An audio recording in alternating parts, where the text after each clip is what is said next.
तो जैसा कि पिछले एपिसोड में हमने देखा कि जियामियन सक्सेसफुली 3000 बर्निंग फ्लेम को रिफाइन करके स्टार रेट्री से सुरक्षित बाहर आ चुका था। बाहर आते ही उसके दोस्त उसे सही सलामत देखकर काफी खुश हो जाते हैं। लेकिन उसी खुशी के बीच पिल टावर की बिग थ्री जियामियन को एक बहुत ही बुरी खबर सुनाती हैं, जहां उन्होंने जियामियन को बताया कि बुरी खबर ये है कि तुम्हारे मास्टर याओलाओ की लोकेशन को चेंज कर दिया गया। इस वक्त किसी को भी मालूम नहीं कि आखिर मास्टर याओलाओ को सोल पैलेस की किस ब्रांच में शिफ्ट किया गया। जिस बात को लेकर जियामियन तो परेशान हो गया था, लेकिन पिल टावर की बिग थ्री जियामियन को दिलासा देते हुए कहते हैं कि फिक्र मत करो, चाहे कुछ भी हो जाए, हमारे पिल टावर के एल्डर इस बात की इन्वेस्टिगेशन करके उसकी न्यू लोकेशन के बारे में जल्द से जल्द हमें इन्फॉर्म कर देंगे। दूसरी तरफ जियामियन को भी गामा एम्पायर से एक लेटर आ चुका था, जो कि उसके बड़े भाई ने लिखा था, और वो उसे गामा एम्पायर की सारी सिचुएशन के बारे में इन्फॉर्म करता है, जिसे पढ़कर जियामियन के दिल को थोड़ी सी राहत महसूस हुई। साथ ही साथ हम लोगों को जियामियन और क्वीन मेड्यूसा की बच्ची की एक झलक भी देखने को मिली। इसके बाद जियामियन ने यहाँ पर तियानमिंग और जुआनमिंग साइड दोनों के लीडर्स को पीटकर उनकी अक्ल ठिकाने लाई। तभी अचानक वहां पर मिस यावी भी आ गई थी, जो कि जियामियन को बताती है कि हमें मास्टर याओलाओ की पिन पॉइंट लोकेशन मिल चुकी है। जो सुनकर तो जियामियन फौरन उन्हें बचाने के लिए जाना चाहता था, लेकिन उन्हें बचाने के लिए कोई ना कोई प्लान चाहिए होगा ताकि कोई भी गलती की गुंजाइश ना रहे। अब आगे तो नेक्स्ट एपिसोड की शुरुआत यहाँ पिल टावर से शुरू होती है, जहाँ पर मास्टर जुआन सॉन्ग जियामियन और उसके दोस्तों को बता रहा था कि हॉल ऑफ सोल की कई सारे ब्रांच है, लेकिन उन ब्रांच की लोकेशन के बारे में हर कोई नहीं जानता। हमने अपने कुछ एल्डर्स को इन्वेस्टिगेशन करने के लिए भेजा था, जहां लोगों को डेड सोल माउंटेन की रेंज में एक हॉल ऑफ सोल का ब्रांच दिखा, और उसी ब्रांच के अंदर इस वक्त मास्टर याओलाओ को ट्रांसफर किया गया है। जियामियन ने आज से पहले इस डेड सोल माउंटेन रेंज के बारे में कुछ भी नहीं सुना था, जिसके बारे में मास्टर जुआनसोंग उससे बताते हैं कि असल में ये रीजन बहुत ही ज़्यादा डेंजरस है। यहाँ की हवा में एक बहुत ही ज़्यादा कोल्ड मिस्ट है, जिसकी वजह से कोई भी फ्रीज होकर जम जाए। नीचे की तरफ जंगल में भी अचानक से रश करना काफ़ी ज़्यादा डेंजरस होगा, क्योंकि कोई भी उस कोहरे की वजह से रास्ता भटक कर खो जाएगा। इसके अलावा वहाँ पर पैदा होने वाले बीस्ट भी काफ़ी ज़्यादा डिफ़िकल्ट है, क्योंकि एनवायरनमेंट वहाँ का काफ़ी ज़्यादा खतरनाक है। इसलिए वहाँ पर जो भी बीस्ट रहते हैं वो बहुत ही ज़्यादा डेंजरस साबित हो सकते हैं। जो सारी बातें जियामियन तो सुन रहा था, लेकिन उसे खतरों की कोई भी परवाह नहीं। वो अपने मास्टर याओलाओ को किसी भी हाल में बचाना चाहता है। इसलिए वो सवाल करके पूछता है कि आखिर उस सोल पैलेस की ब्रांच में कितने एल्डर मौजूद हैं, जिस पर मास्टर डोसून थोड़ा सा परेशान होकर उसे जवाब देते हुए कहते हैं कि हमारी इंटेलिजेंस के हिसाब से इस वक्त उस ब्रांच के अंदर पूरे 5 डोसून लेवल्स के मास्टर्स मौजूद होंगे। जो सुनकर तो जियामियन भी थोड़ा सा परेशान हो गया। दूसरी तरफ मिस यावी उसे बताती हैं कि हमें ये बात भी अच्छे से क्लियर नहीं है कि उन डोसून में से कोई हेवन जोन रैंकिंग का सोल वॉरियर तो नहीं। हेवन जोन के बारे में यावी बताती हैं कि असल में सोल पैलेस के एल्डर्स को अलग अलग तरह के रैंक दिए जाते हैं। हेवन जोन उनमें से सबसे ज़्यादा हाईएस्ट रैंक के वॉरियर हैं। हेवन जोन का टोटल पावर लेवल 5 स्टार डोसून जितना होगा। ये सुनकर तो जियामियन भी थोड़ा सा परेशान हो गया, लेकिन मास्टर जुआनसोंग जियामियन से कहते हैं कि उदास मत हो। ऑलरेडी क्योंकि वहाँ पर 5 डोसून लेवल के वॉरियर हैं, मुझे नहीं लगता कि सोल पैलेस वाले वहाँ पर और कोई भी हेवन जोन भेजेंगे, क्योंकि ये भी काफ़ी हाई लेवल सिक्योरिटी है, और इसका मतलब कि तुम अच्छे से तैयारी करके जा सकते हो। जिस पर जियामियन जवाब देते हुए कहता है, फिर तो मुझे एल्डर फैंग को पैगाम भिजवाना होगा, क्योंकि उनके मेरे साथ चलना ज़रूरी है। उनके चलने के बाद ही शायद मेरे जीतने का थोड़ा सा चांस बन पाए। जो सुनकर वहीं पर मौजूद जिया गुस्सा होते हुए कहती है कि वो कमीना बियर किंग भी यहाँ से भागकर चला गया ट्रेनिंग करने के लिए। अगर वो बेशरम बियर किंग इस वक्त ट्रेनिंग करने के लिए ना गया होता, तो एटलीस्ट हमारे पास एक और डोसून लेवल का वॉरियर हमारे साथ होता। जो सुनकर तो जियामियन यहाँ जिया के सर पर हाथ रखते हुए कहता है कि कोई बात नहीं जिया। दूसरी तरफ हम देखते हैं कि मास्टर जुआनसोंग, जुआनी और टियान लीजी के आंखों में शर्मिंदगी दिखाई दे रही थी, जिसे क्लियर करते हुए मास्टर टियान लीजी जियामियन से माफ़ी मांगते हुए कहते हैं कि जियामियन हमें माफ़ कर दो, पिल टावर बस सिर्फ तुम्हारी इतनी ही मदद कर सकता है, क्योंकि पिल टावर और हॉल ऑफ सोल के दौरान कुछ बैलेंस बने हुए थे। अगर वो बैलेंस एक बार टूट गया तो पूरे के पूरे सेंट्रल प्लेन में तबाही मच जाएगी। उम्मीद करता हूँ कि जियामियन तुम हमारी मुश्किल को समझ पाओ। जो सुनकर दूसरी तरफ जियामियन उस मैप को अपने पास रखते हुए कहता है कि हाँ, आपकी परेशानी को मैं समझ सकता हूँ और मैं आप लोगों से बिल्कुल भी नाराज नहीं, क्योंकि आप लोगों ने मेरी काफ़ी मदद करी। अगर आप लोग ना होते तो मुझे ये भी मालूम ना होता कि मास्टर याओलाओ इस वक्त कहाँ पर हैं। इसलिए हम देखते हैं कि जियामियन उन्हें शुक्रिया कहते हुए फौरन उनके सामने रिस्पेक्ट से झुक गया, जो करने से मास्टर जुआनसोंग तो उसे मना कर रहे थे। दूसरी तरफ हम देखते हैं कि जियामियन ने गुस्से में अपनी मुट्ठी बंद करते हुए कहता है कि मास्टर फिक्र ना करें, आपका डिसाइपल जल्दी आपको रेस्क्यू करने के लिए आने वाला है। इसके बाद नेक्स्ट सीन में हम लोग यहाँ एल्डर फैंग को भी देखते हैं, जिसे जियामियन ने पैगाम भिजवाकर मिलने के लिए बुला लिया था, और वो बताता है कि मुझे मास्टर याओलाओ की लोकेशन मिल गई है। ये बात सुनते ही एल्डर फैंग के चेहरे पर खुशी साफ झलकने लगती है। वो अचानक से अपनी सीट से खड़े हो जाते हैं, जैसे किसी ने उनके दिल में नई जान भर दी हो। हल्की हंसी के साथ वो अपने मन में कहते हैं, याओलाओ भाई, मैं आ रहा हूँ। एल्डर फैंग भी कब से बेसब्री से सिर्फ जियामियन की ही मैसेज का इंतजार कर रहे थे, इसलिए वो जितना तेजी से हो सके पिल टावर की तरफ रवाना हो गए। दूसरी तरफ सीन शिफ्ट होकर यहाँ डांटा सिटी में आ जाता है, जहाँ पर हम देखते हैं कि जियामियन अपने heavenly lotus heart burning flame का इस्तेमाल करते हुए एक न्यू सील टेक्निक को प्रैक्टिस करने की कोशिश कर रहा था। जिस सील टेक्निक को बनता हुआ देखकर दूसरी तरफ मास्टर याओ भी यहाँ पर पॉइजन गर्ल से कहता है कि ये एक बहुत ही ज्यादा एक्सट्रीमली पावरफुल सील टेक्निक है, जिसे हेवन एक्सटेंशन सील के नाम से जाना जाता है। अगर जियामियन ने एक बार इस सील टेक्निक को पूरी तरीके से मास्टर कर लिया तो उसके सामने एक दोसून लेवल के मास्टर को भी रिट्रीट करना पड़ेगा, जो बात थी भी बिल्कुल सच, क्योंकि दूसरी तरफ जियामियन, जो कि अपने ग्लेज फ्लेम का इस्तेमाल करते हुए इस हेवन एक्सटेंशन सील का इस्तेमाल करते हुए इसे सीखने की कोशिश कर रहा था, तो सिर्फ उसकी दूर से इफेक्ट के कारण ही सामने की तरफ पहाड़ हिलने लगे थे, बल्कि जियामियन ने अभी इस टेक्निक को पूरी तरीके से मास्टर भी नहीं किया, और इसी कमजोरी के वजह से हम देखते हैं कि वो सील हवा में ही गायब हो रही थी, जो देखकर जियामियन भी निराश होते हुए कहता है कि अफसोस की बात है कि मैं इस फोर्थ सील को एक्टिवेट ही नहीं कर पा रहा, क्योंकि इसको एक्टिवेट करने के लिए एटलीस्ट मुझे दोसून लेवल का वॉरियर होना चाहिए, और अभी के लिए तो जियामिन दोसून के 9 स्टार लेवल का वॉरियर है, इसलिए जियामिन के लिए इस फोर्थ सील को एक्टिवेट करना थोड़ा सा डिफिकल्ट था। यहाँ जियान जब निराश होने ही वाला था, तभी अचानक उसे अपनी आंखों के सामने मास्टर याओ लव दिखे, जिन्हें याद करते हुए अचानक से उसके अंदर की आग दोबारा से भड़क उठी, और वो गुस्सा होते हुए कहता है कि नहीं, मुझे कुछ भी हो जाए इस टेक्निक को प्रैक्टिस करना ही होगा, क्योंकि मास्टर याओ लव को बचाने के लिए मुझे इस टेक्निक की ज़रूरत है। ये कहते हुए जियान ने एक बार फिर से अपनी ग्लेस फ्लेम को एक्टिवेट करते हुए उस सील को प्रैक्टिस करना शुरू कर दिया, जिसे दूर से देखते हुए पॉइजन गर्ल भी कहती है कि जियान पिछले 7 दिन से बिना रेस्ट किए हुए लगातार इस टेक्निक को प्रैक्टिस कर रहा है। अगर सब कुछ ऐसे ही चलता रहा तो जियान की बॉडी जल्दी कोलैप्स कर जाएगी और वो आगे कुछ भी नहीं कर पाएगा। लेकिन दूसरी तरफ मास्टर यान हाओ यहाँ जियान की तरफ देखते हुए पॉइजन गर्ल को बताते हैं कि फिक्र मत करो, जब तक जियान अपने मास्टर को नहीं बचा लेता उसको कोई भी चीज़ नहीं रोक पाएगी, और मुझे पूरा यकीन है। जबकि उनकी ये बात बिल्कुल सच थी, क्योंकि जियान बिल्कुल भी रुकने वाला नहीं था। वो दिन रात लगातार मेहनत करते हुए 7 एक्सटेंशन सील को परफॉर्म करता रहता, चाहे जैसी मर्जी सिचुएशन हो। इवन कि मल्टीपल टाइम उसकी एनर्जी एग्जॉस्ट होती रही, लेकिन वो पिल खाकर खुद की एनर्जी को दोबारा से फुल कर लेता, और वो लगातार इस टेक्निक को परफॉर्म करता ही रहा, जहां आखिर में देखकर ऐसा लग रहा था कि शायद इस बार जियान कामयाब हो जाए। जियान अपनी आंखें खोलते हुए कह रहा था कि मास्टर, बस मेरा इंतजार करिए। इसके बाद हमें यहाँ कुछ दिनों बाद का सीन दिखाया जाता है, जहाँ पर डांटा सिटी में सब कुछ नॉर्मल चल रहा था। अचानक ही आसमान में एक बड़ा सा पोर्टल ओपन होने लगा, जिस पोर्टल के अंदर से बहुत ही पावरफुल प्रेशर यहाँ पड़ रहा है। इसलिए हम देखते हैं कि मास्टर क्यूलिन फौरन अपने साथियों को लेकर वहां पर पहुंच जाता है, जहां उन्होंने देखा कि इस पोर्टल के अंदर से एक एयरशिप निकलकर बाहर आ गई थी, जिस एयरशिप में से प्रेशर भी बहुत ही ज्यादा डेंजरस है।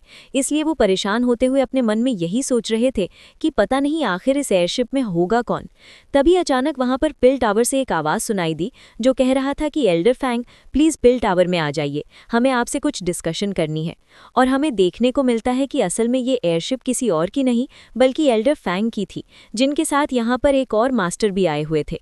एल्डर फैंग उस मास्टर से कहते हैं कि जियान ने यहाँ पर हमारी प्रेजेंस को महसूस कर लिया और उसने हमें पिल टावर में बुलाया है।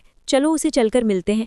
यहाँ मास्टर ट्यूलिन भी इतने लंबे अरसे के बाद एल्डर फैंग को यहाँ पर देखकर हैरान होते हुए कह रहे थे कि एल्डर फैंग खुद पिल टावर आए, इसका मतलब कि जल्द ही कुछ बहुत बड़ा और खतरनाक होने वाला है। दूसरी तरफ सीन शिफ्ट होता है और कैमरा हमें वापस ले आता है पिल टावर के अंदर। यहाँ का माहौल हमेशा की तरह शांत लेकिन बेहद सम्मानपूर्ण है। लॉन्ग हॉल की तरफ चलते हुए हम देखते हैं कि मास्टर जोंगजुआन खुद आगे बढ़ते हुए दरवाजे की ओर आते हैं। जैसे ही एल्डर फैंग अंदर प्रवेश करते हैं, मास्टर जोंगजुआन उन्हें विनम्र मुस्कान के साथ वेलकम करते हुए कहते हैं। ये खबर सुनकर तो एल्डर फैंग खुश होते हुए फौरन से खड़े हो गए और वो अपने मन में कहते हैं कि याओ लाओ भाई, मैं आ रहा हूँ। एल्डर फैंग भी कब से बेसब्री से सिर्फ जियामियन की ही मैसेज का इंतजार कर रहे थे, इसीलिए वो जितना तेजी से हो सके पिल टावर की तरफ रवाना हो गए। दूसरी तरफ सीन शिफ्ट होकर यहाँ डांटा सिटी में आ जाता है, जहाँ पर हम देखते हैं कि जियामियन अपने heavenly lotus heart burning flame का इस्तेमाल करते हुए एक न्यू सील टेक्निक को प्रैक्टिस करने की कोशिश कर रहा था। जिस सील टेक्निक को बनता हुआ देखकर दूसरी तरफ मास्टर याओ भी यहाँ पर पॉइजन गर्ल से कहता है कि एक बहुत ही ज़्यादा एक्सट्रीमली पावरफुल सील टेक्निक है, जिसे हेवन एक्सटेंशन सील के नाम से जाना जाता है। अगर जियामियन ने एक बार इस सील टेक्निक को पूरी तरीके से मास्टर कर लिया तो उसके सामने एक 2 जून लेवल के मास्टर को भी रिट्रीट करना पड़ेगा, जो बात थी भी बिल्कुल सच, क्योंकि दूसरी तरफ जियामियन, जो कि अपने ग्लेज फिल्म का इस्तेमाल करते हुए इस हेवन एक्सटेंशन सील का इस्तेमाल करते हुए इसे सीखने की कोशिश कर रहा था, तो सिर्फ उसकी दूर से इफेक्ट के कारण ही सामने की तरफ पहाड़ हिलने लगे थे, बल्कि जियामियन ने अभी इस टेक्निक को पूरी तरीके से मास्टर भी नहीं किया और इसी कमजोरी के वजह से हम देखते हैं कि वो सील हवा में ही गायब हो रही थी, जो देखकर जियामियन भी निराश होते हुए कहता है कि अफसोस की बात है कि मैं इस 4th सील को एक्टिवेट ही नहीं कर पा रहा, क्योंकि इसको एक्टिवेट करने के लिए एटलीस्ट मुझे 2 जून लेवल का वॉरियर होना चाहिए, और अभी के लिए तो जियामियन 2 जून के 9 स्टार लेवल का वॉरियर है। इसीलिए जियामियन के लिए इस 4th सील को एक्टिवेट करना थोड़ा सा डिफिकल्ट था। यहाँ जियान जब निराश होने ही वाला था, तभी अचानक उसे अपनी आंखों के सामने मास्टर याओ लाओ दिखे, जिन्हें याद करते हुए अचानक से उसके अंदर की आग दोबारा से भड़क उठी और वो गुस्सा होते हुए कहता है कि नहीं, मुझे कुछ भी हो जाए इस टेक्निक को प्रैक्टिस करना ही होगा, क्योंकि मास्टर याओ लाओ को बचाने के लिए मुझे इस टेक्निक की ज़रूरत है। ये कहते हुए जियान ने एक बार फिर से अपनी ग्लेज फिल्म को एक्टिवेट करते हुए उस सील को प्रैक्टिस करना शुरू कर दिया, जिसे दूर से देखते हुए पॉइजन गर्ल भी कहती है कि जियान पिछले 7 दिन से बिना रेस्ट किए हुए लगातार इस टेक्निक को प्रैक्टिस कर रहा है। अगर सब कुछ ऐसे ही चलता रहा तो जियान की बॉडी जल्दी कोलैप्स कर जाएगी और वो आगे कुछ भी नहीं कर पाएगा। लेकिन दूसरी तरफ मास्टर यानहाओ यहाँ जियान की तरफ देखते हुए पॉइजन गर्ल को बताते हैं कि फिक्र मत करो, जब तक जियान अपने मास्टर को नहीं बचा लेता उसको कोई भी चीज़ नहीं रोक पाएगी, और मुझे पूरा यकीन है। जबकि उनकी ये बात बिल्कुल सच थी, क्योंकि जियान बिल्कुल भी रुकने वाला नहीं था। वो दिन रात लगातार मेहनत करते हुए 7 एक्सटेंशन सील को परफॉर्म करता रहता है, चाहे जैसी मर्जी सिचुएशन हो। इवन कि मल्टीपल टाइम उसकी एनर्जी एग्जॉस्ट होती रही, लेकिन वो पिल खाकर खुद की एनर्जी को दोबारा से फुल कर लेता और वो लगातार इस टेक्निक को परफॉर्म करता ही रहा, जहां आखिर में देखकर ऐसा लग रहा था कि शायद इस बार जियान कामयाब हो जाए। जियान अपनी आंखें खोलते हुए कह रहा था कि मास्टर, बस मेरा इंतजार करिए। इसके बाद हमें यहाँ कुछ दिनों बाद का सीन दिखाया जाता है, जहाँ पर डांटा सिटी में सब कुछ नॉर्मल चल रहा था। अचानक ही आसमान में एक बड़ा सा पोर्टल ओपन होने लगा, जिस पोर्टल के अंदर से बहुत ही पावरफुल प्रेशर यहाँ पड़ रहा है। इसीलिए हम देखते हैं कि मास्टर क्यूलिन फौरन अपने साथियों को लेकर वहां पर पहुंच जाता है, जहां उन्होंने देखा कि इस पोर्टल के अंदर से एक एयरशिप निकलकर बाहर आ गई थी, जिस एयरशिप में से प्रेशर भी बहुत ही ज़्यादा डेंजरस है। इसीलिए वो परेशान होते हुए अपने मन में यही सोच रहे थे कि पता नहीं आखिर इस एयरशिप में होगा कौन। तभी अचानक वहां पर पिल टावर से एक आवाज़ सुनाई दी, जो कह रहा था कि elder Fang, please pill tower में आ जाइए, हमें आपसे कुछ डिस्कशन करनी है।